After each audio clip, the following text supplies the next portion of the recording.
जोहार, मी श्रीमंत सुरपाम. आपण पाहत आहात एस भारत न्यूज, जनसामान्याचा आवाज. बातमी आहे नागपुरातून. नागपुरात हिवाळी अधिवेशन सुरू आहे. हिवाळी अधिवेशनादरम्यान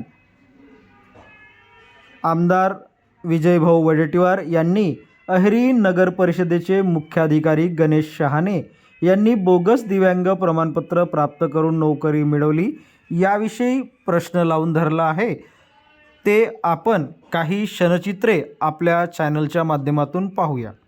अध्यक्ष महोदय, खरं तर एकूण 359 हे कर्मचारी अधिकारी आहेत ज्यांची यादी आहे की बोगस प्रमाणपत्र मिळवायचे.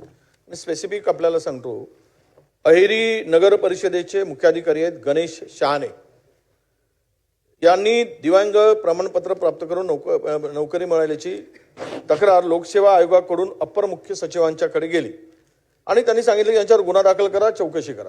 किती दिवसात व्हायला पाहिजे, त्याला किती कालावधी असायला पाहिजेत? जर अप्पर मुख्य सचिव आणि JD कडून पत्र आल्यानंतर सुद्धा जर कारवाई होत नसेल तर तुमच्या कारवाईला काय अर्थ आहे अध्यक्ष महोदय?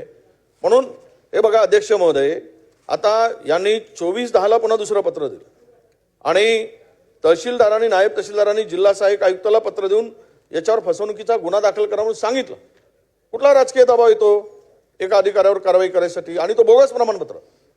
असे 359 लोक आहेत महाराष्ट्रामध्ये ज्यांनी दिव्यांग बोगस प्रमाणपत्र घेऊन नोकरी बळकावली आहे आणि त्याच्यावर कारवाई होत नाही. माझा स्पेसिफिक प्रश्न असा अध्यक्ष महोदय, आपल्याला विनंती आहे की हे जे गणेश शहाणे नावाचे मुख्याधिकारी आहेत यांनी बोगस प्रमाणपत्र घेऊन ती नोकरी बळकावली आहे, ते कार्यरत अहेरी मुख्य नगर परिषदेमध्ये, यांच्यावर आपण किती दिवसात कारवाई करणार आहात?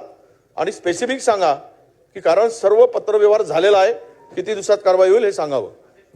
अध्यक्ष महोदय, सन्माननीय सदस्य वडेट्टीवार साहेबांनी जो प्रश्न विचारला त्याच्यात मी आपल्याला अगोदर त्याचं उत्तर दिलं आहे की आम्ही जे यादी आमच्याकडे बोगस याची आली आहे त्याची आम्ही ऑलरेडी संबंधित ज्या विभाग, महसूल असेल, सार्वजनिक बांधकाम असेल किंवा कुठल्या त्या विभागाला आम्ही त्याची यादी आमच्याकडे आलेली पाठवली आहे आणि त्यांना UDID तपासणी करून 3 महिन्याच्या आत त्याच्यात कारवाई झाली पाहिजे असं आम्ही ऑलरेडी स्पेसिफिक पत्र दिलेलं आहे सगळ्या डिपार्टमेंटला, JDच्या माध्यमातून पण दिलेलं आहे. त्याच्यामुळे नक्कीच 3 महिन्याच्या आत सगळ्यांवर कारवाई होईल.